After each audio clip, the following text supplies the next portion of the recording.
Hey everyone, I never thought I was going to have the chance to talk about these two things that I got here, these two books, but now I have the chance, and I'm going to talk about them. Now first of all, I want to say this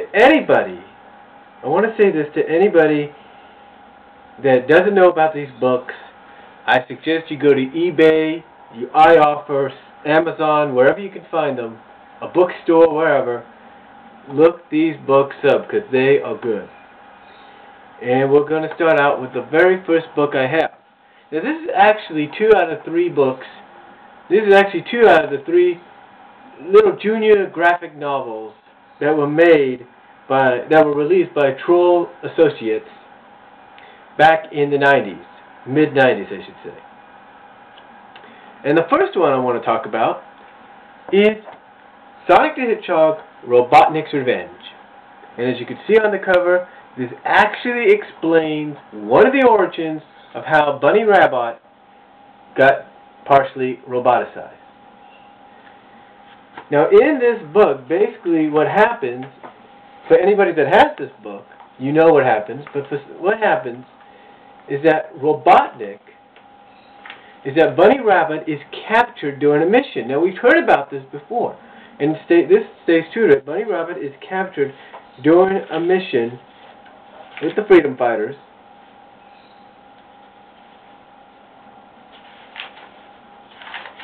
and it actually I think shows Bunny de-roboticized. Yeah, right there. That's Bunny de-roboticized. It actually shows it, and it goes by the fact that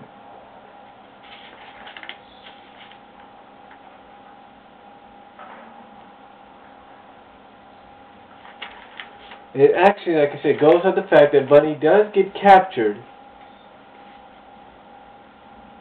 by some SWAT bots, and we see her imprisoned here in Robotropolis. Now, I want you to notice something, though. See the Robotnik on the cover here? See the Robotnik here?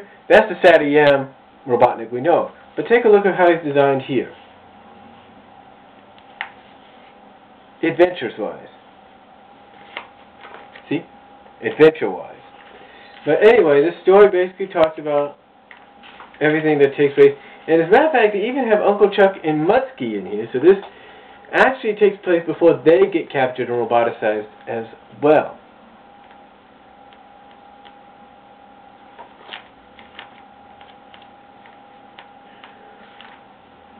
So basically, it's a story that involves the freedom fighters. As you can see with pictures, involves the freedom fighters trying to go into Robotropolis to free their friend Bunny Rabbit. But just like, and they try everything, even from the old Trojan horse routine, to being captured, to breaking free, to finally getting to the roboticization center. But they arrived there just a little too late, as we can see there. They arrived there just a little too late, and Bunny gets partially roboticized, partially roboticized because as we see here, Sonic is able to free her before the roboticization is complete.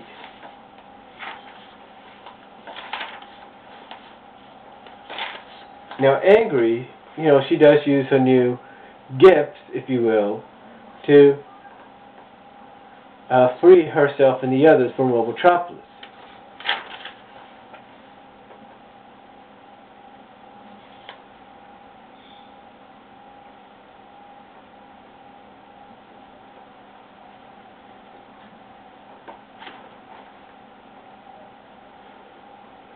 And according to this, though, in this story,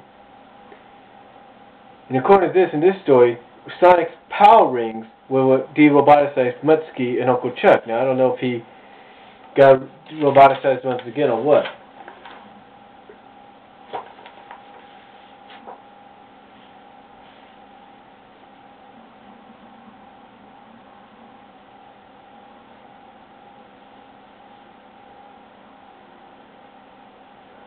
And she kind of takes in stride the fact that she is now partially roboticized, but it's okay because she had taken it in stride and used it to kick some robo-butts.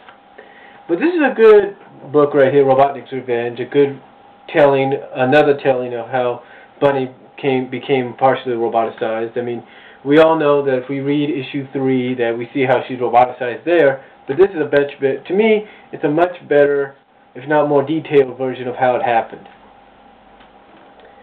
Now here is Fortress of Fear. This is the sequel to the next book after Robotniks Revenge. I think that's how it goes in order. Yeah, it does. And this time we have the Freedom Fighters in the more Satyam second season-wise. With the exception of Robotnik, though, he's still in adventure style.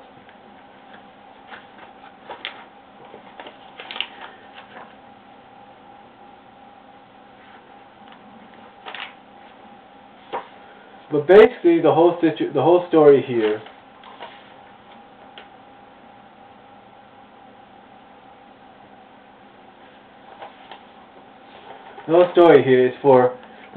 basically is sort of inspired. It sort of takes a spin off the whole Freedom Fighters list that we found out in season 2, and basically that's the deal. That's what happens here.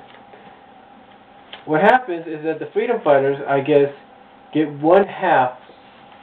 a clue of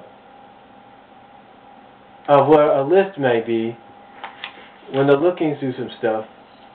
While Sally's looking through her father's papers, she finds something that looks like a riddle, like a rhyme. And she finds out later on that it's actually a bedtime song that her father used to sing to her.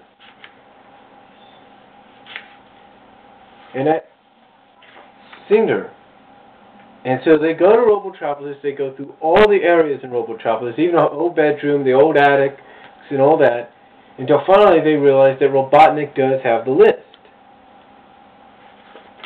So they come up with the idea to disguise Bunny and Sonic inside of an empty swap pot, lead them into Robotnik's chambers, or Robotnik's headquarters, and thus get the drop on him, which allows them to gain the list, take it back to Knothole, and finally read off who they need to find in order to help defeat Robotnik. But that is what Fortress of Fear is all about. It's sort of inspired, like I said, by what we saw in Season 2 with, from Game Guide when the list was mentioned, to The Void, and Cry of the Wolf, and things like that. That's sort of what it's inspired by. It's a good story. Like I said, it keeps the characters in sort of the Satyam forms, as you can see. Second season, anyway. And that's about it. Both are good books, and like I said, if you could find them on eBay or Amazon.com or iOffer or wherever kind of bookstore or comic store you can find them at, I suggest you get them. They're good stories.